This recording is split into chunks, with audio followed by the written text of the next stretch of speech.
أَمْ تُرِيدُونَ أَن تَسْأَلُوا رَسُولَكُمْ كَمَا سُئِلَ مُوسَىٰ مِن قَبْلُ ۗ وَمَن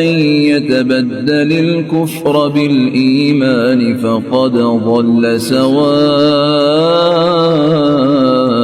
السَّبِيلِ وَدَّ كَثِيرٌ مِّنْ أَهْلِ الْكِتَابِ لَوْ يَرُدُّونَكُم مِّن بَعْدِ إِيمَانِكُمْ كُفَّارًا حَسَدًا مِّنْ عِندِ أَنفُسِهِم مِّن بَعْدِ مَا تَبَيَّنَ لَهُمُ الْحَقُّ ۖ فَاعْفُوا وَاصْفَحُوا حَتَّىٰ يَأْتِيَ اللَّهُ بِأَمْرِهِ ۗ إِنَّ اللَّهَ عَلَىٰ كُلِّ شَيْءٍ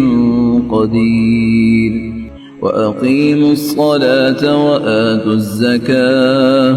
وَمَا تُقَدِّمُوا لِأَنفُسِكُم مِّنْ خَيْرٍ تَجِدُوهُ عِندَ اللَّهِ ۗ إِنَّ اللَّهَ بِمَا تَعْمَلُونَ بَصِيرٌ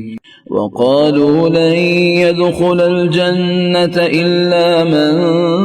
كَانَ هُودًا أَوْ نَصَارَىٰ ۗ تِلْكَ أَمَانِيُّهُمْ ۗ قُلْ هَاتُوا بُرْهَانَكُمْ إِن كُنتُمْ صَادِقِينَ بَلَىٰ مَنْ أَسْلَمَ وَجْهَهُ لِلَّهِ وَهُوَ مُحْسِنٌ فَلَهُ أَجْرُهُ عِندَ رَبِّهِ وَلَا خَوْفٌ عَلَيْهِمْ وَلَا هُمْ يَحْزَنُونَ